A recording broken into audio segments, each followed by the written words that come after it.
Market bottom ಆದ್ಮೇಲೆ ಏನಾಗುತ್ತೆ ನಿಮಗೆಲ್ಲ ಗೊತ್ತೇ ಇದೆ. ಜಿಯೋಪೊಲಿಟಿಕಲ್ ಟೆನ್ಷನ್ಸ್ ಮತ್ತು ಗ್ಲೋಬಲ್ ಅನ್ಸರ್ಟನಿಟಿ ಕಾರಣದಿಂದಾಗಿ ಮಾರ್ಚ್ನಲ್ಲಿ ಮಾರ್ಕೆಟ್ ಡೌನ್ ಆಗಿತ್ತು. ನಿಫ್ಟಿ 50 10%ಗೂ ಹೆಚ್ಚು ಇಳೀತು. ಪೋರ್ಟ್ಫೋಲಿಯೋ ನೋಡಿ ಎಲ್ರಿಗೂ ಟೆನ್ಷನ್ ಆಯಿತು. ನಿಫ್ಟಿ ಮಾತ್ರ ಅಲ್ಲ, ನಿಫ್ಟಿ ಸ್ಮಾಲ್ ಕ್ಯಾಪ್ 100ನಲ್ಲೂ ಕೂಡ ಇದೇ ಟ್ರೆಂಡ್ ಕಂಡು ಬಂತು. ಆದರೆ ಇಲ್ಲಿ ಕೆಲವು ಇಂಟ್ರೆಸ್ಟಿಂಗ್ ಡೇಟಾ ಕಾಣಿಸುತ್ತೆ ನೋಡಿ. ಮಾರ್ಕೆಟ್ ಯಾವಾಗಲಾದರೂ ಕ್ರ್ಯಾಶ್ ಆಗುತ್ತೆ. 2006 ಆಗಿರಲಿ ಅಥವಾ ಅದು 2008ರ ಗ್ಲೋಬಲ್ ಫಿನಾನ್ಷಿಯಲ್ ಕ್ರೈಸಿಸ್ ಆಗಿರಲಿ, ಕೋವಿಡ್ ಆಗಿರಲಿ ಅಥವಾ 2022ನ ಡ್ರಾಪ್ ಆಗಿರಲಿ, ಬಾಟಮ್ ತಲುಪಿದ ನಂತರ ಮಾರ್ಕೆಟ್ ಬೇಗ ರಿಕವರ್ ಆಗುತ್ತೆ. ಈ ವಿಷಯವನ್ನ ಡೇಟಾ ಕೂಡ ಪ್ರೂವ್ ಮಾಡುತ್ತೆ.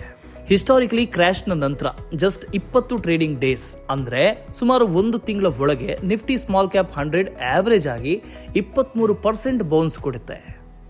60 ಟ್ರೇಡಿಂಗ್ ಡೇಸ್ನ ಒಳಗೆ ಸುಮಾರು 50%. ಆದರೆ ಇಲ್ಲಿ ಕೇಳಿ, ಮಾರ್ಚ್ 23ರಂದು ಲೋಯೆಸ್ಟ್ ಪಾಯಿಂಟ್ ತಲುಪಿದ ನಂತರ ಈವರೆಗೂ ಕೇವಲ 15 ಟ್ರೇಡಿಂಗ್ ಡೇಸ್ನಲ್ಲಿ ನಿಫ್ಟಿ ಸ್ಮಾಲ್ ಕ್ಯಾಪ್ 100 ಸುಮಾರು 16% ಏರಿದೆ. ಇದು ಎಲ್ಲವೂ ಆಗೋದು ಯಾವಾಗ ಗೊತ್ತಾ? ನ್ಯೂಸ್ ಇನ್ನೂ ಬ್ಯಾಡ್ ಆಗಿರುವಾಗ, ಜನರಿಗೆ ಇನ್ನೂ ಭಯ ಇರುವಾಗ, ಟಿವಿ ಎಕ್ಸ್ಪರ್ಟ್ಸ್ ಇನ್ನೂ ಮಾರ್ಕೆಟ್ ಫಾಲೋ ಆಗುತ್ತೆ ಅಂತ ಹೇಳಿದಾಗ. ಆದ್ದರಿಂದ markets climb a wall of worry. Ground reality difficult ಇದ್ರೂ ಕೂಡ ಮಾರ್ಕೆಟ್ ಫ್ಯೂಚರನ್ನು ಆಲ್ರೆಡಿ ಪ್ರೈಸ್ ಮಾಡ್ತಾ ಇರುತ್ತೆ. ಇದು ಕನ್ಫರ್ಮ್ಡ್ ಬಾಟಮ್ ಆಗುತ್ತಾ? ಗ್ಯಾರಂಟಿ ಇಲ್ಲ.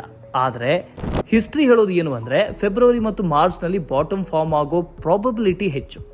ಈ ಹಿಸ್ಟಾರಿಕಲ್ ಚಾರ್ಟ್ಸ್ನ ನೋಡಿ. ನಿಫ್ಟಿ ಸ್ಮಾಲ್ ಕ್ಯಾಪ್ 100ನ 2004-2005ರ ಕ್ರ್ಯಾಶ್ನ ನಂತರ ಬಾಟಮ್ ಫೆಬ್ರವರಿನಲ್ಲಿ ಬಂದಿತ್ತು. ನಂತರ ಮಾರ್ಕೆಟ್ ಅಪ್ ಆಯಿತು. ಕೋವಿಡ್-19 ಕ್ರ್ಯಾಶ್ನ ಬಾಟಮ್ ಮಾರ್ಚ್ನಲ್ಲಿ ಬಂತು.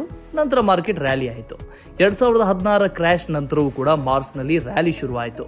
ಹೀಗಾಗಿ ಮುಂದಿನ ಸಲ ಮಾರ್ಕೆಟ್ ಫಾಲ್ ಆದಾಗ ಮತ್ತು ನಿಮಗೆ ಪ್ಯಾನಿಕ್ ಆಗ್ತಾ ಇದ್ದಾಗ ಈ ಡೇಟಾ ನೆನಪಿನಲ್ಲಿ ಇಟ್ಕೊಳ್ಳಿ. ಪೇಷನ್ಸ್ ಒಂದು ಇನ್ವೆಸ್ಟರ್ಗೆ ಬಿಗ್ಗೆಸ್ಟ್ ವೆಪನ್. ಈ ಕ್ರ್ಯಾಶ್ನಲ್ಲಿ ನೀವು ಬೈ ಮಾಡಿದ್ರಾ ಅಥವಾ ಸೆಲ್ ಮಾಡಿದ್ರಾ? ಕಮೆಂಟ್ ಮಾಡಿ. ಗ್ರೋ ಕನ್ನಡ ಫಾಲೋ ಮಾಡಿ.